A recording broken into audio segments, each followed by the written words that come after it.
Сайн байцгаана уу үзэгч сонсогчдоо. Бизнес Эмэн подкастын ээлж дугаар та бүхэнд хүрэхэд бэлэн болсон байна. За манай энэ удаагийн зочноор Impasoft технологийн сургуулийн хамтран үүсгэн байгуулагч Инх сайхан оролцож байна. Тэгэхээр таныг технологийн салбар ялангуяа Impasoftтэй хүмүүс ингээд ер нь их холбож их ойлгодог тий. Тэгэхээр та манай одоо үзэгч сонсогчдод өөрийгөө танилцуулахгүй юу? Та ч маш олон ер нь нийгмийн идэвхтэй их ирч хүчтэй бүсгэн шүү дээ. Баярлалаа. Impasoft сургуулийг одоо хамтран байгуулсан залуучуудын нэг дээр нь намайг олон улсын коуч гэдгээр маш олон мэддэг. Олон улсын коучинг федерашнаас яг коучинг үйлчилгээ олон улсад өгөх эрхийг бид шалгалт өгөөд авдаг. Тэгээ энэ эрхийг авсан цөөн монгол хүмүүсийн нэг. Хажуугаар нь Women in Tech гэдэг одоо дэлхийн томоохон хөдөлгөөн байна. Сүүлийн үед маш их одоо нэр хүндтэй байгаа, маш идэвхтэй байгаа хөдөлгөөний Монгол дахь захирлаар буюу амбассадраар ажиллаад 4 жил болж байна. Тэгээд ерөнхийдөө энэ хөдөлгөөнийг Монголд санаачлаад хөд эмэгтэйчүүдийн салбар руу бас татахын сан гэдэг гол зорилгоор одоо төрөмс байгуулад ажиллаа явж байгаа. За дээр нь бас зарим хүмүүс мэддэг одоо дийл найзууд маань л мэддэг нэг одоо хийдэг ажил маань бод гэдэг бяцлаглалын төвийг яг бяцлаглалын төвийг одоо ажиллуулад коронавигоос хойш гэдэг чинь 4 жил болж байна да. Тэгээд бяцлаглалын тайлбарлагч багшаар бас ажилладаг. Тэгээд энэ маань гэр бүлийн бизнес учраас би айхтар нэг олон нийтэд ярьдаггүй. Гэтэл нөгөө бяцлаглалдаа суудаг хүмүүс бол маш сайн мэддэг. Магадгүй энийг сонсоо сууж байгаа хүмүүс манай орчуулагч багшийн хоолойтой ямар адилхан гэж бодож магадгүй тэр чинь би шүү гэдэг. Тэгвэл сонирхолтой олон чиглэлээр багшилдаг гэж ойлгож байна шүү дээ. Тэгэхээр та нөө Impasoft компанид ажиллаж байгаад тэгээ одоо ингээд технологийн сургууль үүсгэн байгуулад явж байна. Тэгэхээр ер нь яагаад ингээд боловсролын салбар руу хөрөл тавихаар болсон бэ? Шийдвэр юу яаж гарав? Impasoft компани маань бол Монгол дахь Microsoft-ийн партнер компани. За Microsoft-ийн үйлчилгээ шийдэл сургалтыг бид санал болгодог. За энэ чиглэлээр дагнан ажиллаж байгаа одоо Монголын хамгийн олон жилийн настай тууштай явж байгаа компани нэг. За тэр компанид ингээд ажиллаж байгаа бид нар ч өөрсдөө шийдэл зардаг хүмүүс байхгүй юу? Технологийн шийдлүүдийг зардаг хүн. Тэгээд сүүлийн хэдэн жил ялангуяа ковидын дараагаар хүний нөөцийн гүн дутагдалт одоо бүр гүний гүн дутагдалт Монгол улс маань орсон.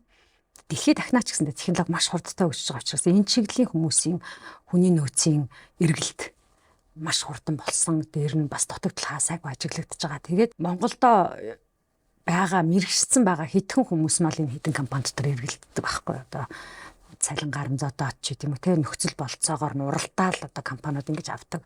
Эсвэл нөгөө гадагшаага яваад ажиллаждаг. Тийм бас дийлэнх одоо авьяастай боломжтой гэсэн залуучууд маань гадагшаага яваад ажиллаждаг. Тэгэхээр энэ урсгалыг нөхөх энэ одоо шинээр төр гарч ирж байгаа ажлын байран дээр шинээр бий болж байгаа энэ боломжууд дээр ажиллах залуучууд Монгол ховор байгаад. Тэгээ энэ нь өөрөө бидэнд яг тулгарсан байхгүй юу? Impasoft-д ажиллаж байхад ер нь хүн ажилд авна гэдэг маш хэцүү болсон. Бид одоо бол дийлэнх байгууллагууд сайн хүн ажилд авна гэж яриад идэх тийм. Бид нар эсэргээрээ зүгээр баг энэ чиглэлийг ингээд хальт хулт сонссон, мэдсэн, оролдож сонирхдаг хүүхдүүд дүүнэр байна уу гэдэг л эргэлт гарцгаас. Тэгээ энэ эрэл ер нь явж л нэг хүний компанид байгаа хүнийг л олж ирэх тийм ганц гаргалгаа байдаг гэсэн. Тэгээ бид хоорондоо ярьжгаад ер нь бол хүүхдүүдийг багаас нь бэлтгэх хэрэгтэй юм байна. Ядаж одоо хүнийг бэлтэж өгдөг юм ахэд өөртөө ажиллах хүмүүсээ бид нар бас бэлтгэх хэрэгтэй байна гэд. Тэгээд дэлхийн өнцөг булан бүрт байсан одоо Монголдо байсан яг салбартаа мэргэжсэн залуучуудтай нийлээд бид Impasoft гэдэг технологийн сургуулийг идэрх сургуулийнхаа нөмөрд харьяандор байгуулагдаад одоо бид 3 дахь хэлсэлтэй авах гэж байна. Тэгэхээр үүсгэн байгуулагдаад одоо 3 жил болж байгаа гэж байна шүү дээ. Технологийн чиглэлээр ер нь ингээд одоо юу гэдэг сургалтын агуулга нь ингээд одоо боловсруулсан тийм сургуулиуд нэлээд байна л да тий одоо юу гэдэг кодинг гэж заадаг ч махлах сургуулиуд бий болж байна. Тэгээд та бүхний хувьд одоо яагаад заавал бакалаврын сургалт руу шууд ингээд орсон бэ? Тэгээ ер нь одоо ингээд нэгэн олон сургууль ингээд зах зээлд одоо үйл ажиллагаа явуулж байна. Тэдгээрээс ер нь ямар онцлогтой байна? Яг одоо манай чиглэлээр дагнсан сургууль Монголд маш ховор. Одоо улсын том 2 сургууль байна. Дээр нь зарим сургуулиуд манай өөрийн гэсэн нөгөө департаментууд нь энэ чиглэл рүү хандсан байгаад байдаг. Энэ нь өөрөө одоо зах зээл дээр яг өнөөдөр хэдүүлээ ажлын байранд зуурчилдаг платформуудыг хараад үзэх юм бол тэнд байгаа энэ чиглэлийн хүнийг аавна гэсэн ажлын зах зээл дээр бэлэн байгаа хүмүүсийг харьцуулаад үзэх юм бол энэ хооронд хасар том зөрүү гарах байхгүй. Тэгээ бид сургууль байгуулсан чинь энэ зөрүү бол нэг хэсэгтээ бол арилгахгүй. Тийм болохоор энэ чиглэлийн сургуулиуд бид маш олон ингээд борооны дараах мөнхшг төрөөсөө гэж бодоод богино хэмжээний сургалтын төвүүд бас гарч ирж байгаа нь маш сайшаалтай. Ягаад тэгэхээр энд өрсөлдөөн бий болох хэрэгтэй байхгүй. Тэгээд ягаад заавал бакалаврын зэргийг бид ингээд сонгож аваад байгаа гэхээр энэ ур чадвар өөрөө зарим хүмүүсийн ойлгодгоор 2 сарын курс цугаал код бичиж болох юм байна. Эсвэл дизайн гаргачих болох юм байна. Эсвэл нэг өгөгдөл дээр ажиллаж болох юм байна гэдэг ойлголт биш юм. Тэр бол зөвхөн нөгөө өнгөн ур чадварууд байгаа тахна. Тэгэхээр үнэхээр маш сайн бэлтгэгдсэн инженерүүд бэлдээ гэж бодож байгаа суурьтай бэлдэх хэрэгтэй. Буюу компьютерийн шинжлэх ухааныг ойлгодог, үүний цаана байгаа зүйлийг ойлгодог хүүхдүүд маань дараа нь ажлын байран дээр 4 жил суучсны дараа хөрвүүд явах боломжтой байхгүй. Нэгэнт л одоо энэ салбар руу хөл тавьсан бол системийн ч ойлгодог, сүлжээг нь ч ойлгодог, аюулгүй байдлыг ч ойлгодог, өгөгдлийн ч ойлгодог хүн болоод гарчих юм бол магадгүй тэр хүний одоо ур чадвар дэлхийг өөрчлөх хэмжээнд байх ч юм билүү те. Дээр нь хүүхдүүд маань бас энэчнээ тодорхой хугацаанд ажиллаж байгаад гадагшаага мэрэгжил дэвшлүүлэх магистр доктор сурах сонирхолтой байвал бакалаврын зэрэггүй бол явахгүй. Энийг бид эцэг эхчүүдэд ойлгуулах гэж маш их цаг зав гардаг. Кодинг гэдэг юм чинь нэг хин гэдэг сургалтын төвд очиод 6 сар тэдэн сая төгрөг төлөө сурч тэгээд ажлын байртаа болцдог гэж штэ. Тийм болдгийн үнэн. Гэхдээ тэр хүүхэд маань тийм ур чадвараар одоо 6 сард эзэмсэн ур чадвараар дараагийн 6 жил хоолоо олж идэх гэдэг бол тийм амаргүй байхгүй.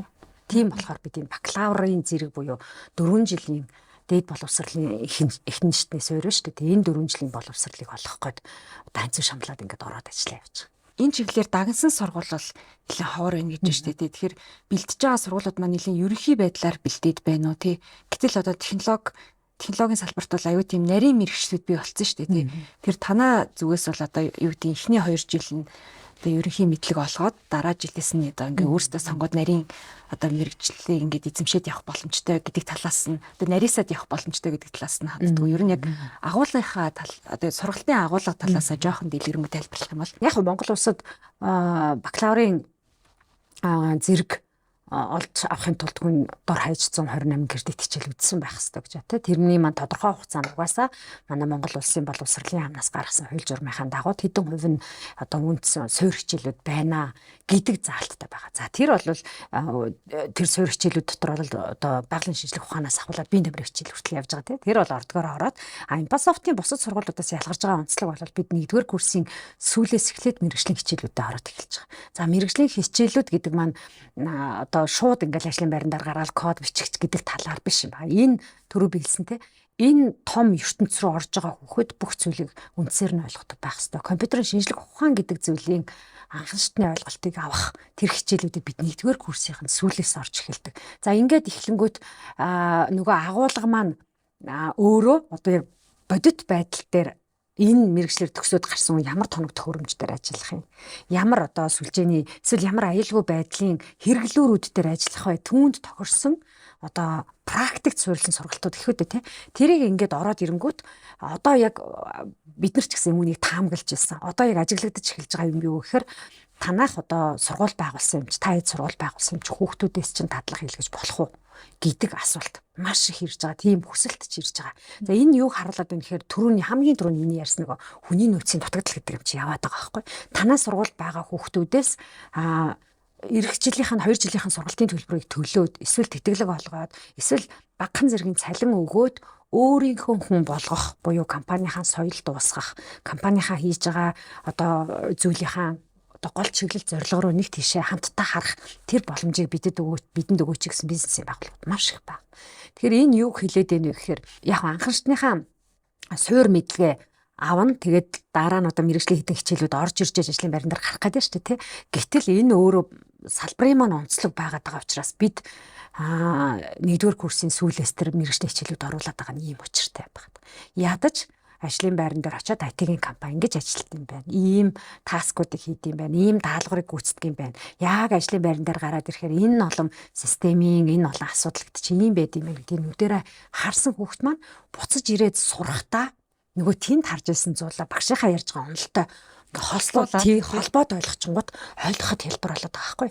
Тэгээ үнэхээр тэгээд ирж байгаа одоо байгууллагууд за мөн манай хүүхдүүдийн дунд ч гэсэн тэр хүлээлтийг бол бид үгүй гэж хэлж чадахгүй, танилцах дадлагт явуулна, сонирхуулна. За хүсвэл өөрөө хичээлийнхаа хуваарьтайгаа тохируулаад тухайн байгууллагатаа одоо дадлагжигч ажилтан эсвэл дадлагжигч оюутан гэдгээр явахыг бид бүрэн зөвшөөрсөн.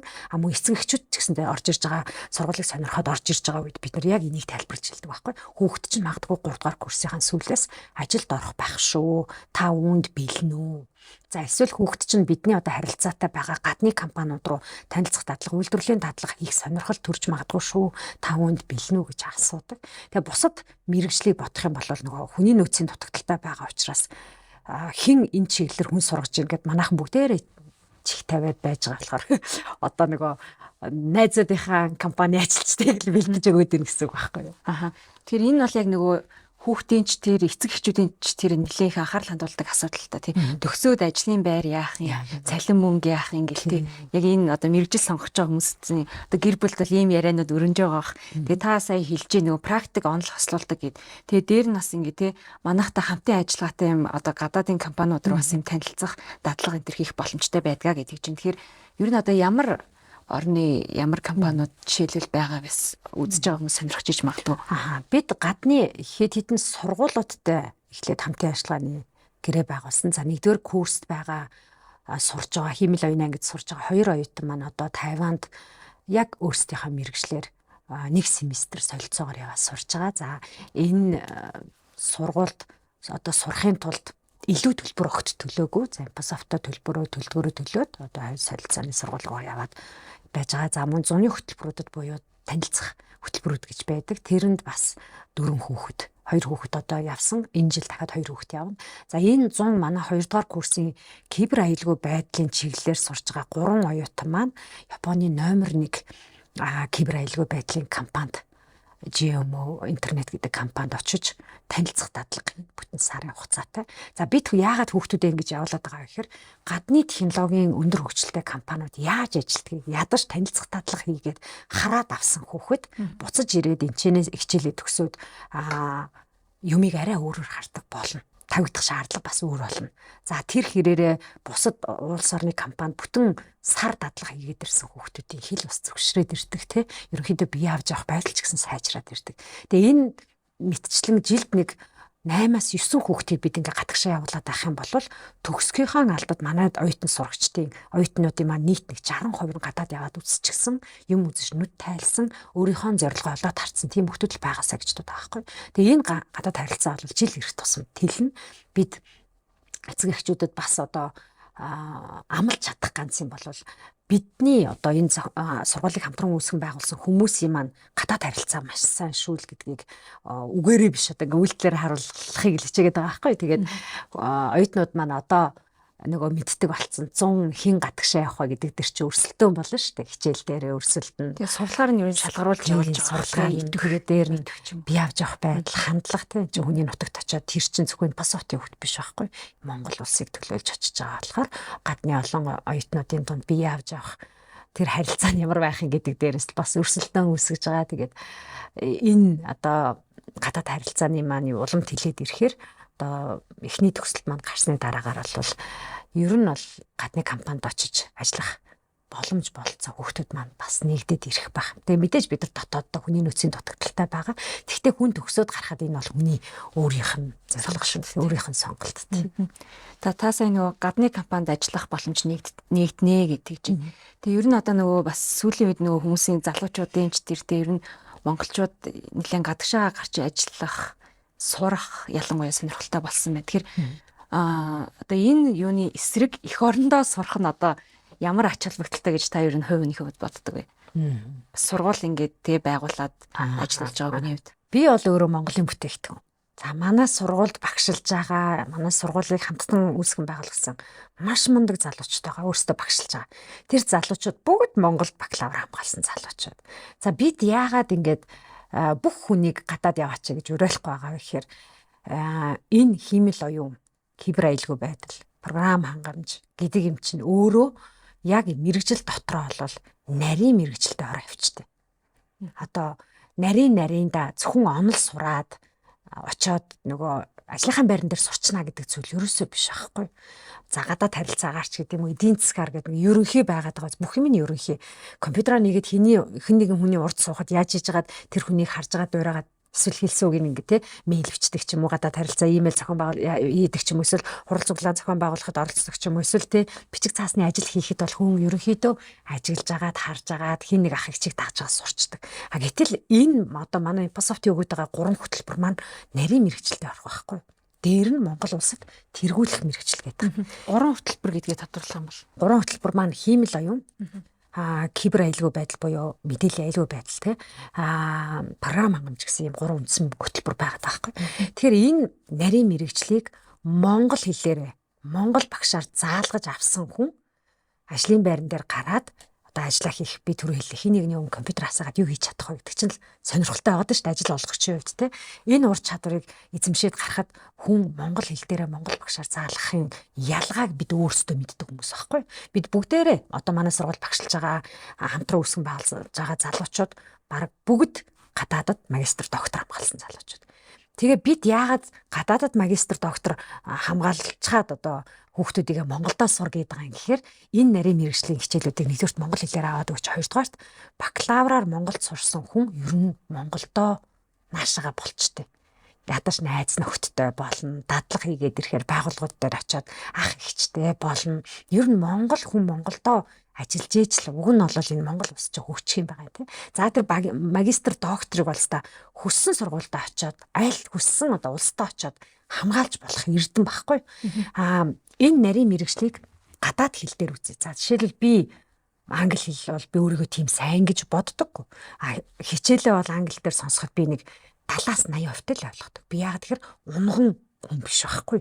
Гэхдээ энэ хиймэл оюун кибер аюулгүй байдал програм хангамж гэдэг чинь монгол хүн суугаад ч заримдаа монголоор сонсоод ойлгох төвхтэй юм байгаа даа шүү дээ. Тэгэхээр ийм имийг бид гадаад очиод яг тэр хэлээр нь сурна гэвэл бидэнтэй адилхан 70-80% л ойлгоход. Үлдсэн 20% нь ойлгохын тулд тэр хүүхэд 4 цаг сууж даалгавраа хийдэг байсан бол 6 цаг 8 цаг суухаас өөр аргагүй тийм байдалд орох байхгүй. Тэгэхээр хүүхдээ үнэхээр ирээдүйд үн цэнтэй хүн байлгахыг бодож байгаа бол би энэ манай Монголын сургуулиуд бол дордоогүй муудаг яах вэ боловсролын системийн шинжилгээ асуудал яригдж байгаа. Залуучууд бид нар ч гэсэндээ тэрийг өөрчлөх юм шиг сургууль байгуулж явж штэ тий. Тэгэхээр аль болох Монголдо сурчгаад тэр магистр доктор гоё газар очиж хийх юм бол нөгөө хүн маань нэгдүгээр цаг хугацаа алдахгүй, хоёрдугаарт мөнгө төгрөгөө одоо хэмнэн, гуравдугаарт ээж аавынхаа дэргэд бодит хөрсөн дээрээ энэ улсад яг юу болохгүй байгаа, юу дутагдаад байгаа гэдгийг өөрийнхөө мэтээр ажиглаж харж эхэлдэг байхгүй. Тэгэхээр тэр хүнээс бид нар дараа нь 40-50 жилийн дараах юмыг одоо нэхэж тэр хүнд одоо ирээдүйн хариуцлагатай иргэн болох гэдэг шүү дээ. Тэгэхээр бид бол Монголд сурахыг бол үргэлж дэмждэг. Гадагшаага мэдээж залуу хүн явж галуу шууны мах идэлгүй яах вэ? Тэр боломж бол насан туршид нээлттэй шүү дээ, тий. Тийм шүү. За таны нөгөө өөрийн одоо боловсрал эзэмсэн түүхэд бас ормоор байна л та. Та нөгөө хөдөө орон нутгаас тий Дорноговоос Улаанбаатарт ахлах сургуультай шилжиж суралцсан гэж ойлгож байгаа. Тэгээд тухайн үед бас нэлээд гайгүй сургалттай сургуульд орж исэн гэдэг. Яг тэр ер нь процесс ер нь танд ямар өөрчлөлт нөлөөллийг авчирсан бэ? Хүн ер нь яг юм шилдэг боловсролыг олж авна гэдэг ер нь яагаад чухал санагддаг вэ танд? Боловсролыг ер нь та ер нь өөрөө юу гэж ойлгодог вэ? Нөгөө давга болгосон гэд киног анх гарсан цагаас нь сонсоол яваад ер нь бол гадарлаж лээс нэг юм л юм байгаа. Иймэрхүү кино байна да гэд. Тэгээ халгаж сая нэг оны өмнө үзсэн. Тэгээ оны өмнө үзээд яг л би л байлээ. Бид л байлээ. Тийм бодит байдал байлээ тий. Боловсрал маш чухал гэдгийг би өөрийнхөө биеэр анзаарсан. Одоо мэдэрсэн юм байхгүй. Боловсролын хүртээмж гэд бид маш их ярьдаг хэрнээ. За сумын төвийн боловсрал дараа нь аймгийн төвд байгаа боловсрал тий. За аймгийн төвөөсөө Улаанбаатар хотын захын хороолол, за бүр Улаанбаатар хотын төвийн хувийн сургууль гэдээ ярих юм бол энэ хот төр хооронд газар тэнгэр шиг ялгаа байдаг. Би орон нутгаас ахлах сургуулаа Улаанбаатарт ирж төгсөх боломж тухайн үед одоо амьдралд надад тохиолдсныг би бол зол гэж хардаг байхгүй. Орон нутагт байгаа багш нар маш их хичээл сэтгэлтэй ажилладаг. Хүүхдүүдтэй хурж ажиллахыг хичээдэг. Гэвчиг нөгөө тухайн одоо бол интернет хөгжөөд өөр болсон баг те. Тухайн үед бол алслагдсан л алслагдсан. тий. Хөдөөл бол хөдөө байдаг байлаа шүү дээ. Тэгээд ирээд ангийнхаа хүүхдүүд дунд ороод одоо тухайн үед ч манай сургууль дотор бол нөгөө тухайн үеийнхаа л элчин сайдын хүүхдүүд эсвэл аав ээж нь гадаад байж байгаа ирсэн хүүхдүүд гэдэг. Тиймэрхүү хүүхдүүдэд ингээ орж ирээд эхэндээ бол би шоконд орж исэн. Хоёрдугаарт бас намайг одоо шоконд оруулсан нэг юм бол нөгөө сурлагын ялгаа байсан. Уг нь бол би орон нутагт их гайгүй сураад байгаа хүүхэд шүү дээ, тий. Тэгээд Улаанбаатар хотод ирээд жинхэнэ нөгөө нусаа хацартай наана гэдэг чинь утгаараа над дээр болж исэн. Тэгээд яг хөө тэрийг даваад туулсан, гарсан. Тэгтэл одоо би өнгөрсөн онд 21 аймгаар тойроод явж байгаа ч гэсэндээ хөөр тэр нөгөө яг орон нутагт байгаа хүүхдүүдийг харахаар яг бага насныхаа би өөрийгөө хараад идэг байхгүй юу. Пөөх энэ их чи ярьж байгаа юм ямар гоё юм бэ? Энэ ахны ярьж байгаа юм ямар гоё юм бэ? Энэ надаас ямар хол юм бэ гэж хардаг байхгүй юу. Тэгээ яг тэр нүдийг би 21 аймгаар явж байхдаа яг харж ирсэн. Бид нэг ингээл урд нь гараал технологи яриа л те энэ хиймэл оюун гэдэг чинь ийм зүйл байдаг шүү дээ гэд ярихаар нөгөө ярьж байгаа юм гадна дээр нь бид нарыг хараад ямар мундаг хагш нар вэ гэж одоо бодоод байгаа тэр мэдрэмж миний тэр бага нас намайг ингээд хөтөлж авчижсэн байхгүй. Тэгэхээр боловсрал гэдэг бол хүртээмж гэдэг үгийн цаана маш олон даалт юмнууд байд. Тийм болохоор болж игэл эцэг эхчүүд маань үр хүүхдэд цаг зав гаргаад тэр сургуулийн хүртээж өгч чадахгүй байгаа зүйлийг өөрсдийнхөө харилцаагаараа, хандлагаараа эсвэл жоохон хэдхэн минутыг хүүхдэд зарцуулж ингэж тэр зүйлийг нөхөж өгж байгаасаа гэж боддог байхгүй. Хүүхэд болгонд орон нутгаас ирээд хотод ирсэн хувийн сургуульд сурах боломж бол байхгүй шүү дээ, тий. Одоо бид яг өөрсдөө ингээд одоо сургууль байгуулад үзэнгүүт орон нутгаас хүүхдэд бас аягүй их ирдэг. Тэн дотор ойлголтын ялгаа, боловсролын түвшингийн ялгаа, юмд хандах хандлагын ялгаа маш их байдаг. Тэг хүн ингээ шатандаа л яг төлөвшөөл явд юм байна л да. Одоо жишээлбэл би орон нутгаас ирж хотод ирээд нэг хотын хүн болоод байна шүү дээ. Яг тэрнтэй адилхан бидэн ч гэсэндээ гадаадчаад бас нэг дэлхийн хүн болдог ч гэдэг юм. Ингээ шатандаа л явах. Гэхдээ энийг бас одоо бас харцсан орчин үе болчихсон учраас энэ шатыг зөөлрүүлэх эсвэл алгасах боломж бидэнд байгаа юм байна л гэж хараад байна. Тэр алгасах зөөлрүүлэх одоо тэр шат нь юу вэ? Чин технологи тий алгасах зөөлрүүлэх шат бол бидний технологийн боловсрал байхгүй. Нөгөө цахим бичиг үсэг тайлагдалт гэдэг юм чинь болчиход. Тэр сүүлийн нөгөө хиймэл оюун гэж их ярьж байгаа. Тэгээд танаа одоо сургуулийн 3 одоо хөтөлбөрийн тий нэг нь бол хиймэл оюун гэж явж байгаа юм байна. Тэгэхээр одоо хүмүүс ингээд ажил амьдралдаа ингэж ашигладаг, тэгж ашигладаг гэх ярьдаг болсон байна л да. Тэгэхээр таны хувьд ер нь бол хиймэл оюуныг юу гэж ойлгож байна? Одоо зарим нь бол ингээд өдөр тутамдаа ашиглаж байна. Зарим нь болохоор их хүнд хэцүү одоо нэгэн өөрөөс нь хол юм шиг ойлгоод идэг шнэ тий. Та өдөр тутамдаа одоо яаж ашигладаг вэ хиймэл оюуныг? Хиймэл оюун бол одоо хүндрэлтний түүхэндх нэг том хувьсэл болчиход байна шүү дээ тий. Бусад хувьслуудыг бодох юм бол маш хурдтайгаар өөрчлөгдөж байгаа. Тийм болохоор бид ерөөсөө өөрсдийгөө хол гэж бодож болохгүй. Бидэнтэй нөгөө технологич ингээ ойртоод идэг. Бид өөрсдөө тэнцэнээс холдоод байгаа байхгүй. Яагаад тэгэхээр би монгол хүн, би англи хэл мэдэхгүй, би нүүдэлчин ахуй соёлтой ч гэдэг юм уу те. Эсвэл би энэ чиглэлийг сонирхдаггүй, эсвэл би энэ чиглэлийн оюутан биш ч гэдэг юм уу те. Тийм байдлаар одоо ингээд зарим хүмүүс л одоо залуучууд л одоо тий би яах вэ? Тий одоо нас явж байгаа юм чинь банкныхаа аппликейшнийг нэг атайх хэрэглэж болоо гэж боддог ч юм уу те. Гэтэл энэ маань нөгөө хүссэн хүсээгүй бидний амьдрал дотор ингээ ороод ирч байгаа хгүй. Та нар одоо өрн телефоны компани руу залгаад үзээрэй. Өөдөөс хиймэл оюунтай хүн одоо автомат хариулагч залгаад та юу асуумаар энэ түүнийг хэлнэ үг ингээд нөгөө тэдийг дарна гэдэг чинь болоод амаараа хэлээд нь шүү дээ харилцагчтай. Юу гэлээ? Нөгөө оператортай холбогдох гэд хэлэнгүүт нөгөө хиймэл оюун маань ойлгоод таниад таниад цааш нь шилжүүлээд байна. Тэгэхээр энэ бол бидний амьдралд аль хэдийн ороод ирсэн зүйл байхгүй.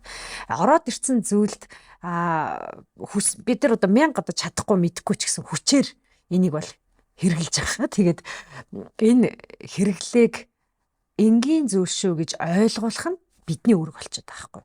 За мэрэгжлийн яг төвшин бакалаврын зэрэг энэ чиглэлээр ирья гэд сурж байгаа үед хүүхдүүд бол дийлэнх нүд нь хасцсан ирдэг.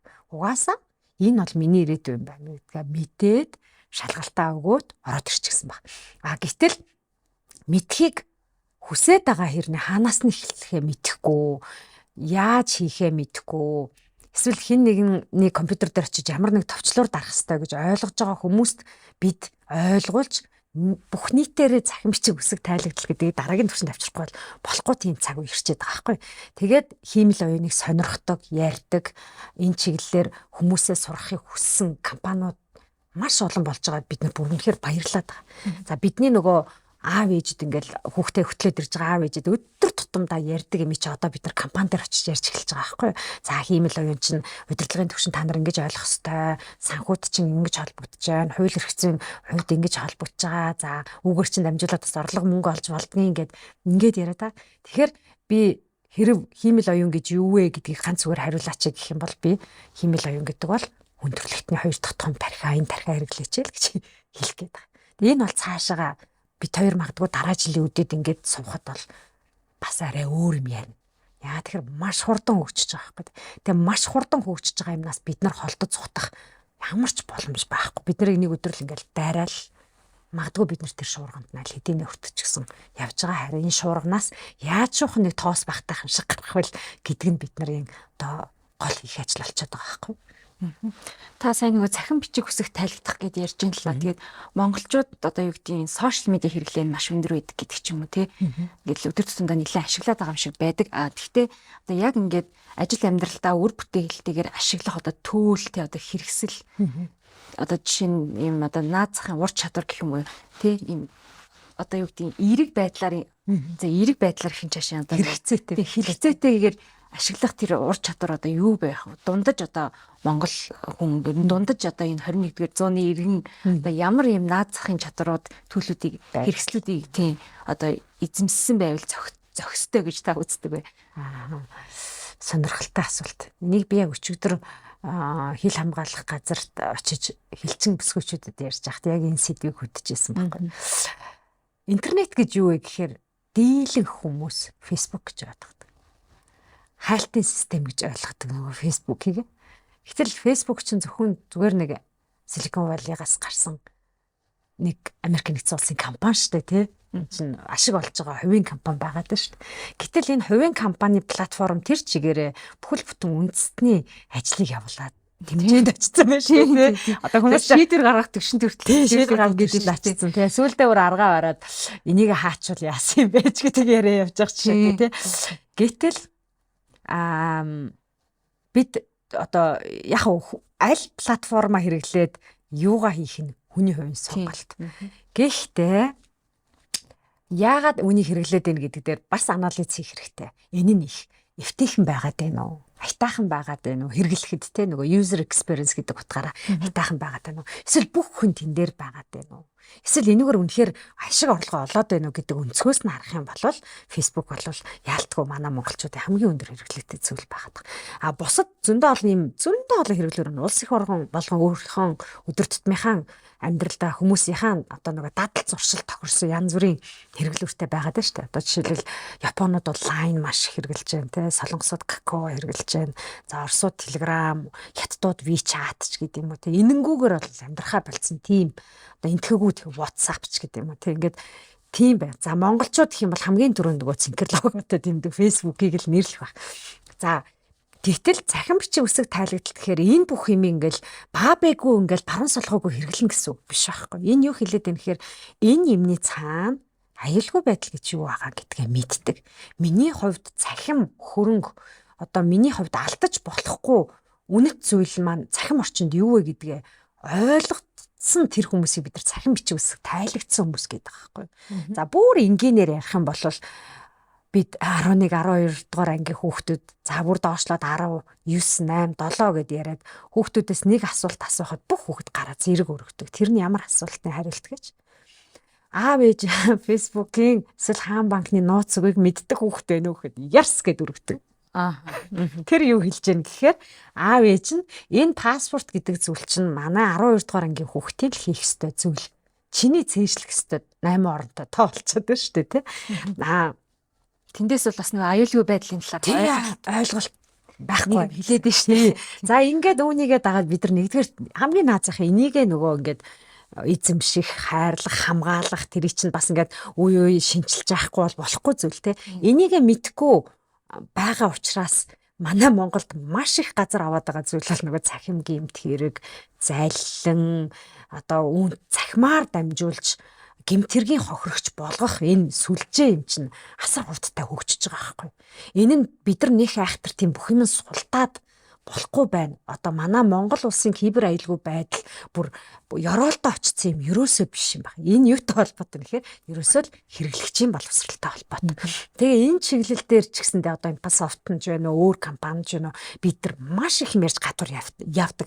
Зүгээр нэг одоо хүн хэрхэн аз жаргалтай амьдрах вэ гэдэг миний хувийн хичээлийнхаа хамгийн төгсгөлийн сүүлийн хэсэгт би бүр энийг хэлэхгүй бол болохгүй нэ гэж хаад бараг пассвортаа хэрхэн хамгаалах вэ гэдэг талаар яриа хийж өгдөг байхгүй. Энэ өөрөө яг хөө тэрийг ярьлаа гэд хин нэг хүн бидэнд мөнгө төлөхгүй л дээ. Хин нэгэн одоо төрийн байгууллагаас чи айгүй мундаг байлаа гэж хэлэхгүй ч гэсэн энэ өөрөө бидний үүрэг байхгүй. Тэгэхээр би юу гэж хэлэх гээд тэгэхээр энийг ойлгодог, мэддэг, гадралдаг хүмүүсийн үйл ядаж гэр бүлийнхаа гишүүдийн хэмжээнд Wi-Fi нууцугаа солих. Эсвэл энэ тэнд одоо мэдээлэлээ хамаагүй өгдөггүй байх ч гэдэг юм уу. Тийм зүйлд би нэгэ уриалан дуудах нь бидний залуучуудын үүрэг байхгүй. Хэдүүлээ үүргээ аягүй сайн биелүүлмээр байна л гэж хэлмээр байна. Би нөгөө та сургалт орж исэн ярьж байна. Би таны нэг сургалтын дээр сууж үтсэн л дээ. Тэгэхэд та ингээ хүмүүст аягүй сайн хүргэж чаддаг юм билээ. Тэр одоо сэдвээ аягүй сонирхолтой ингээд байлгаж чаддаг. Тэгээд та ер нь хизэнээс яг багшилж эхэлсэн бэ? Таны яг нөгөө бакалаврын зэрэггээ эзэмсэн мэрэгжил болж байгаа юм шал өөр штэ тий. Би ч сэтгүүлч юм. Тэгээд хүмүүс бас нилээн гайхдаг тий таны яг тухайн үед нэг сургалтын цуг суужсан хүмүүс ч гэсэн гайхажсэн л да. Таныг одоо үүдээ софтвер инженер ч юм уу тий нэг тийм технологийн мэрэгжилтэй гэж ойлгосон хүмүүс байсан. Тэгсэн чинь сэтгүүлчээ хэлсэн чинь хүмүүс их гайхсан. Тэгээ ер нь одоо мэрэгжил сонголт талаасаа ч гэсэн ингээ хөрвөөд явчих бүрэн боломжтой гэж ойлгож за тэрнээс гадна та яагаад ингээд багшлаад эхэлж вэ? Ер нь яагаад энэ технологийн салбар руу яваад орчих вэ? Яг Монголд би гадаад нэлээд олон жил байж байгаа. Монголдоо ирээд нэг уул уурхай тоног төхөөрөмж хариуцдаг компанид ажилд ороод. Тэгээд технологийн салбарт орох маш гоё боломж надад гарч ирээ. Тэр Microsoft-ийн партнер Microsoft гэдэг компанид ажилд ороод. Тэгээд тэр цагаас хойш тэр тухайн үед ч нөгөө сургалтын менежер гэдэг ажлын байран дээр очиж ирсэн аахгүй. Тэгээд сургалт зардаг хүн бас. Тэгээд сургалтаа зараад ирэнгүүт манай салбарынхны онцлог гэж нэг одоо салбар чи өөр ингэсэн онцлогтой шүү дээ. Хүмүүсийнх нь дадал зуршил бие авч явах байдал эдгээр нь өөр гэсэн онцлогтой. Тэгээ манайхныг болохоор IT-ийн салбархны хүмүүс их дотогшоогоо гэж ярьдаг. Тэгээ зөвхөн одоо кодо бичиж ч юм уу системийн алдаа хайгаа суухаараа олон цаг сууж чаддаг. Тэгээ хүнтэй юм ярихгүй сууж чаддаг ч юм. Тэр бол яг ингээд ажиглагдтiin. Тэгтэл би нөгөө өөрөө гадагшаага хүн болохоор энд нь л нэг юм дутуу хэлчих шиг боллоо даа гэл дундуур нь давхиж очиж хэдэн үг хэлээл за гаднаас энтгэх багш нар ирэх юм бол орчуулганд би их зогсдог байсан. Тэгээд хэдийгээр би тэр цаад бүр кор үндсэн юм ин ойлгохгүй ч гэсэн ядаж давхар ингээд өөрийнхөө хэмжээнд техникэл орчуулгыг ингээ хийгээ явах юм бол бас одоо нөө сургалтын сууж байгаа хүмүүст манаас өгөөжтэй байх юм болов уу гэд ингээд орчуулагч хийгээд явдаг байж байгаа. Сүүлдээ нөгөө аав ээжүүд ч гэсэндээ байнга ирээл асуугаал хүүхдээ одоо танаас салбарлаа оруулах юун дээр анхаарах уу яах вэ гэх үгээ. Тэгээ би ч одоо жил болгоо хэдэн зуун инженерүүдийг сургалтанд хамруулахад нь тэнд нь арталт нь үйл ажиллагаа хариуцаад явж байгаа. Дээр нь шалгалтаж байгаа хүмүүст бас ингээд координатор болоод явах үед нөгөө салбараа аюулсан ойлгоод эхэлдэг. За энэ төрлийн хүн чинь ийм аран шанчантай байд юм байна. Энэ төрлийн хүн чинь IT-ийн салбар дотроо ч гэсэн олонний нүдэн дээр явд юм байна гэдгийг ялгаж салгаад ирж байгаа байхгүй. Тэгээд ястаа хүссэн үсээгөө орчуулагчаас эхлээл багш болоод явсан. Тэгээд сүүлдээ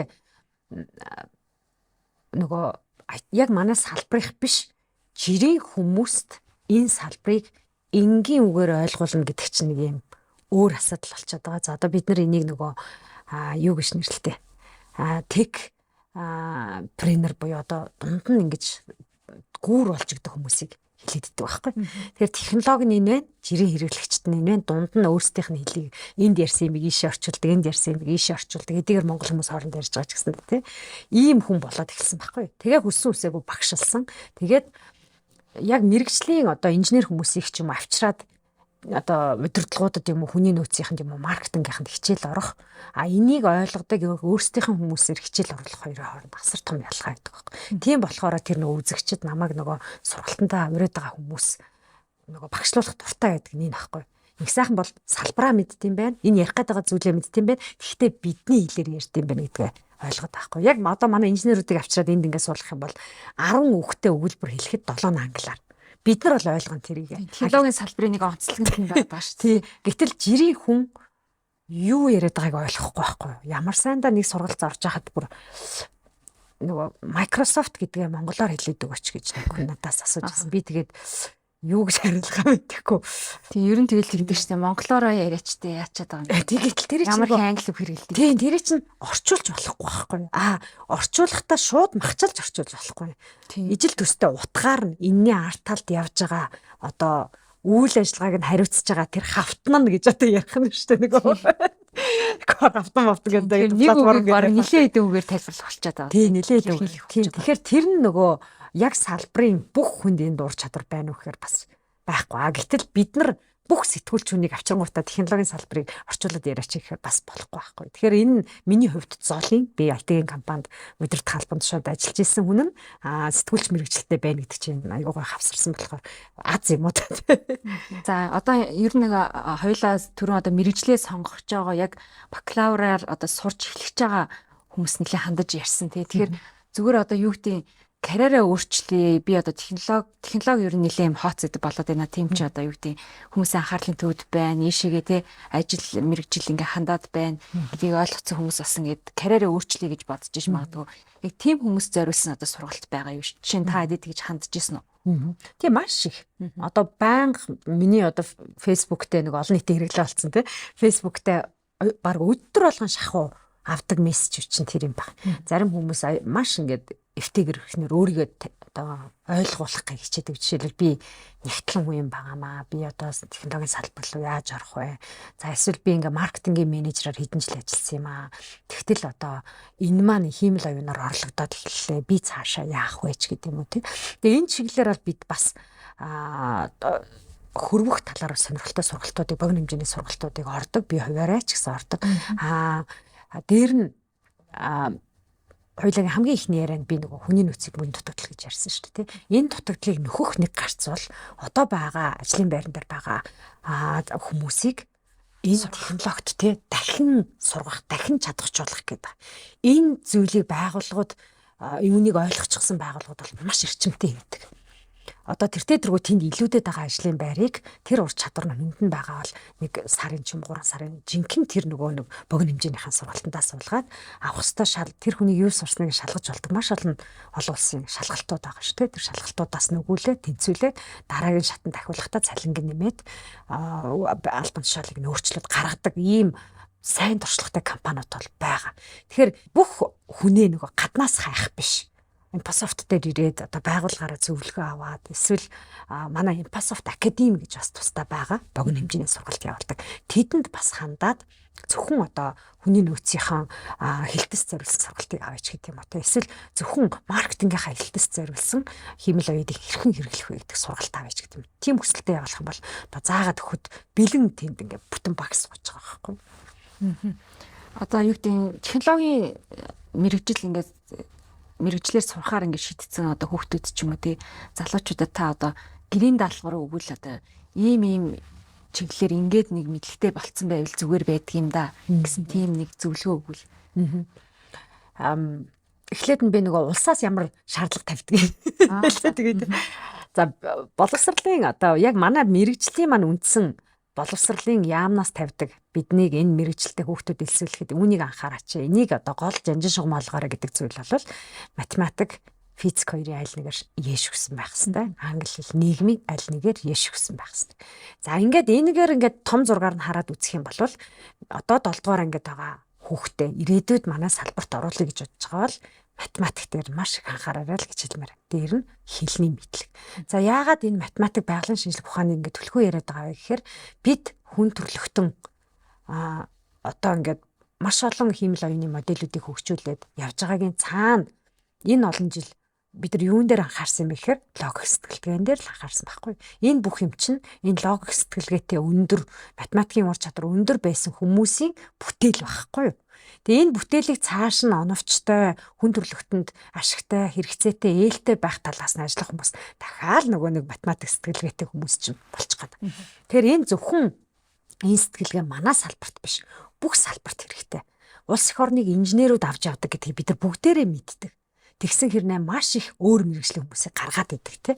Тэгэхээр хэрв үүнийг үзэж байгаа одоо энэ подкастыг сонсож байгаа хүмүүс дотор хүүхдүүд нь мэргэжлээ сонгох төгссөн байгаа бол ирээдүйд хамгийн үн цэнтэй, цалин өндөртэй бас ингээд нэг мэргэжил нь хоцрогдчихгүйхан шиг за нэг 4 жил боловсрал эзэмшчээ 40 жил нэг айтаахан амьдарчихъя да гэж бодоод явж байгаа бол одооноос хүүхдийнхаа энэ байгалийн шинжлэх ухааны хичээлүүд дээр төлхөө анхаараарай гэж хэлмээр. Хиймэл оюун гэх зүйл хүний амьдралд ороод ирэхээр хүн тэгээд юу хийх юм бэ гэж аав ээжүүд маш их асуудаг. Бараг ингээ хүүхдээ энэ олон сургуульд сурах хэрэг байгаа ч юм уу ч гэдэг үү те. Тийм сонирхолтой асуултууд асуудаг аав ээжүүд хүртэл байдаг. Эн чинь нөгөө сонирхол ахгүй. Хүн сониуч байгаад байгаа болохоор асуугаад зөв. Энийг асууж яаж бид нар зөв хариултаа олж авах байхгүй. Тэгэхээр энэ хиймэл оюуны технологийн асар хурдтай хөгжиж байгаа үед хүн чанартай хүн бидэнд дунд л одоо үлдэх гээд байна шүү дээ. За тэгтэл юмыг шүүмжлэлтэйгээр боддог. Юмыг одоо сайн мууг нь ялгаад харцдаг. Логикоор бодцдаг. Тэгээд эмх зэгц дараалтай боддог. Өөрийнхөө хувьд одоо би хийгээ сэтгэлээ бас тогтоохон аваа явцдаг. Ийм хүн л ирээдүйд энэ хиймэл оюунтай чинь зэрэгцэж амьдрах гэдэг байгаа байхгүй. Тэгэхээр хүүхдээ зөвхөн байгалийн шинжилгээний дурлуулж байгаа нэг сайхан багш тэгэж хэлсэн гээд өдөржин шинж математикийн те дугуулan курст явуулаад ээжс болохгүй. Яах вэ гэхээр хүүхдээ сэтгэл нь их тайван, өнөрөнгүй, уучилдаг. За бас бус юмыг зах цухаас нь сайн мууган шүүгээд бодцдаг. Тийм хүн байлгахын тулд эцэгчүүд бид нар нөгөө хүн болгон математикч болж чадахгүй ч гэсэн хүн болгон аав ээж болдог учраас хүүхэдтэй цаг зав гаргаад анхааралтай сонсоод тий энэ ч одоо ирээдүйн ийм осор хурдтай технологийн ертөнцид өөрийгөө нэг уур уцааргүй хахын шиг сэтгэлийн хөдөлгөөнөө ингээд тогтоохон барай авчдаг тийм хүн болгох тал дээр анхаараарай. Тийм гэрийн даалгавар хийгээрэй л гэж хэлээ да. Та сайн нөгөө сэтгэлийн одоо тэнцвэртэй байдал, тогтоон байдал гэдээ ярьж байна л та. Тэгээд таас нөгөө гэр бүлийн бизнес нь одоо юу гэдэг юм бяцлаглалын хичээл заахтай төв гэсэн шүү дээ. Тэгэхээр ер нь та энэ бяцлал руу бас яагаад орчихв? Тэгээ ер нь одоо таныг хараад хаар ингээ айгүй их юм амжуулдаг санагддаг л та тий. Тэгээ өдөр болгон сургалттай байд юм шүү. Тэгэл ингээл ерөөсөө айгүй завуу байгаа харагддаг. Тэгээд хажуугаар ном бичиж байна тий. Тэгэл ингээл гадагшаага ингээл хуралч чуулганд явж гин. Тэгэхээр энэ олон ажлуудыг яаж ингэ тэнцвэртэй авч явж гин тэр мэдээж бас тэнцвэртэй сэтгэл зүгээс л одоо тийм хэмж гарах байх гэж ойлгоод байна л та. Тий. Одоо яг бяцлал манай гэр бүлийн хүн заа тийм. Тэгээд би өнөөхийг одоо орчуулж яг нөгөө саяын одоо технологийн хэлийг энгийн хүний хэлэнд орчуулна гэдэг шиг тэр одоо гайхамшигтай зүйлийг энгийн хэлэнд буулгах нь миний ажил. Тэгээ мэдээж хийж байгаа учраас зааж байгаа учраас байнга л хамт байна. Хамт тэрийг ойлгоно, хамт хийн тий хамт тэр чи одоо дасгал хийж байгаатай л ялгаагүй асуудал байна шүү дээ. Нууц нь юу байгаад байна гэхээр нэг дисциплин гэж хэлдэг англиар тий эмхцэгц. Ерөөсөө сахилга баттай эмхцэгцтэй байх л юм бол хүн маш олон зүйлийг хийж чадна. За сахилга бат эмхцэгц гингүүд хүмүүс юу гэж бодох вэ? За одоостой бараг л цэрэг арми амьдралаар амьдрахантай гэж боддог тий. Би хүүхдүүдтэй уулзахтаа ч гэсэн хэлдэг. Сургалтанд сууж байгаа хүүхдүүдтэй 3 юм хэлье гэж жагаад хэлдэг. Хүүхдүүд тэрийг яг миний сургалтаас гараа ирсэн хүүхэд айхтар технологи AI гэж ярихаас илүүтэйгээр 3 юм ойлгоод гардаг нь юу гэхээр цагтаид эмхцэгцтэй бай. Өөртөө эмхцэгцтэй байл гэдгийг. Цагтаа унтсан хүн цагтаас ирдэг те. Нойр гэдэг чи одоо бидний сэтгэлийн хөдөлгөөнөө энэ сэтгэл зүйн эрүүл мэндийг ганц байхгүй болгож байгаа юм чинь замбраагүй. Нойрны доголдол агаад байна шүү дээ тий. За хоолыг бол бид одоо мэдхийн дээр бид гэхдээ мэддэггүй нэг ерөөсөө тий. Цагтаид яг л энэ цагтаа идэн л гэсэн болъё. Тэгээ бие маш сайн анхаарч чагнад сурах хэрэгтэй. Тэгээд дасгал хөдөлгөөнийг мэдээж мартаж болохгүй. Тэгээ энэ 3 чухал юм бол хүний амьдралд яг л ингээд цагийн цагтаа гэж бид нар ярьдэн шүү дээ тий. Цагийн цагтаа байчих юм бол хэрэг тэр бурхан тэнгэр байгаа боломж аз юу вэ? Олон юм байдаг бол хүнд яг цагтаа ирдэг байхгүй. Бид өөрсдөө нойр дутуу одоо хоолоо зохицуулж чаддаггүй ийм эмхцэгцгүй байгаад байвал тэр хажуугаар өнгөрч байгаа маш олон боломжийг бид өөрсдөө олж харах боломжгүй байхгүй. Хэрэг өөрөө тогтчихсон. Хүн нь өөрөө сэтгэл нь сайхан ирүүл тогтун тий бие нь эрүүл байгаа үед тэр бүх баг хүний хэлж байгаа үг болгоныг боломж гэж хараад эхэлнэ тий. Тэр чинь нөгөө эрүүл бие саруул ухаан гэдэг байна шүү дээ. Саруул ухаантай хүн бүх зүйлийг боломж гэж хардаг байхгүй. Алдаа гарах юм л түүнийгээ хичээл гэж ойлгодог ч гэдэг юм. Уг нь бол бид энийг маш олон газараас маш олон нөөцөөс ингэ сонсдог те зураг таарч нэг сонсож байна, подкастаас сонсдог, гоё номноос ч үздэг, хий нэг ухаантай хүнтэй уулзахаараа ч гэсэн энийг сонсдог хэрнээ яг маргааш нь ингэ бодохоор байдгаараа байгаад ид. Манай нэг найз сайхан хэлчихсэн. Би нэг лайв хийх хэрэгтэйсэн. Тэрийг би оройтож хийгээд тэг яана одоо ямар ч үсэн хийх ёстой гэд шөнийн 12 цагт лайв хийсэн гинэ. Одоо нөгөө бизнесээ явуулах гээд тэгсэн чинь өдөр үздэг үзэлтээсээ 3 дахин илүү үзсэн. Тэгэхээр одоо хүмүүс л шүн тийм байна. Сэрүүн байгаад байна. Гэдэг чинь одоо манай дээд ээлтэй ялгаагүй байхгүй юу? Шүн 11 болж хахад хүүхэд нь хашгирчл байдаг. А хүүхэд бол миний ойлгож байгаагаар бол хүүхэд 8-9 цагт аль хэдийн орчихсан байх ёстой тий. А тийм болохоор одоо бид гэр бүлтэй ч гэсэндээ гадуур ингэж ярих өөрөө гэртээ хийх хоёрыг адилхан байх хэрэгтэй байхгүй. Тэгэхээр манайд зурагт гэж юм огт үздэггүй. Мэдээлэл их үүсрэх хүн яаж авч болно. Маш их ном унших хэрэгтэй. Энэ бол гэр бүлийн амин сүнс. Номын сан гэдэг бол гэр бүлд байх хэрэгтэй. Нэг одоо тавилга сүнстэй тавилга байхгүй гэдэг чинь тий. Одоо бурхан тахилтай адилхан сүнстэй тавилга байгаа даа шүү дээ. Дээр нь хоолыг бид яг цагтаа идэх хэрэгтэй. Энэ 3 зарчим манай гэрт зайлшгүй үйлчлэх ёстой л гэл ботцсон болвол энийг л хийнэ. Тэнд юу ч болж исэн бид 3 айл хэдийн оронд орчихсон л байдаг байна. Тэгэхээр энэ олдон ажлыг яаж амжуулдаг вэ гэж олон хүн асуудаг. Тэгэхээр би одоо ямар би 4 хэлээр ярьдгаа гэл хүн болгонд ярилтай шүү дээ. Би асар их уншд юм аа гэх. Тэгэхээр ярихаар чи гайхалсан болчих гээд шүү дээ. Тэр хүний хамгийн энгийн ойлгож болох хэл бол би цагтаа унтдаг, цагтаа иддэг, хөдөлгөөнтэй байдаг. Энэ л надад одоо энэ намайг тойрцсон байгаа бүх боломжийг өөртөө татах гол нууц юм уу та. Гэтэ амархан байгаа зү. Хийхэд өгнө. Маш энгийн сонсогдож байгаа. Гэтэ олон хүн хэрэгжилж чаддгүй тийм чадах бахаа. Тэгээ нэг ойлгочихвол харин тийм. Одоо хоёулынх нь яриаг одоо сонсож байгаа үзэгч сонсогчд бол бас хэрэгжүүлж чадах бахаа гэж бодож байна. Тэгээд подкастынхаа одоо сүүлийн хормыг танд үлдээ. Надад одоо миний асуугаагүй зүйл байх юм бол танд хариулах тэр хормыг үлдээж байна. Бид цахим орчинд цагийг маш их өнгөрөөдөг. Цахим орчин гэдэг бол нийгмийн тойл гэж харж болно. Гэхдээ их тийм жоохон бараан тарлалыг харуулчихсан буруу тийш харцсан тойл байхгүй. Тэгэхээр энүүгээр ажил амьдралыг битгий дүгнээч. Энд цаг заваа хэтэрхий битгий одоо өнгөрөөгөөч. Үүгээр орчлын ертөнцийг битгий дүгнээч л гэж бодож байна. Тэгэхээр төр зур нөгөө өөртөө энэ хар бараан тойлонд өөрийгөө харахгүй байх боломжийг хаяатаа олгодог. Тийм байх юм бол нөгөө хиймэл оюун нь байна уу, мундаг технологи нь байна уу, эсвэл тэр гадаадд явж сурах боломж нь байна уу, эсвэл цалингаа нэмэгдүүлэх боломж нь байна уу, бүх юм хүнд ингээд хүрээд ирэхэд болох байхгүй. Тэгэхээр энэ подкастыг үзэж байгаа, сонсож байгаа хүмүүс маань яг миний түрүүний хэлдгээр те өөрийн гэсэн цахилгаан батын мэцэгцтэй байгаад бие бид нар гадуур ингээд те гоё авч явж байгаа шиг цахим орчин ч гэсэндээ бие гоё авч авдаг. За би биендээ бас хаяатаа нэг урмын сайхан үг хэлцдэг. Гоё харагдаад байвал гоё харагдаад байгаа нэг нөгөө хэлцдэг л байх юм бол уг нь бол амьдрал гэдэг чи өөрөө баялаг сайхан зүйл шүү дээ. Уйлах нэг өдөр байна, инех нэг өдөр байна. Тэгэхээр бүх зүйлийг тэр хагарахай толиор бити хараасай л гэж хүсэж जैन. Тэгээд подкаст авч авсан хамт олонд нь бас баярлалаа. Тэгээ подкаст энэ урт яриа ингээд усталт сонссон, үзсэн үзэгчтэй бас баярлалаа. За баярлалаа.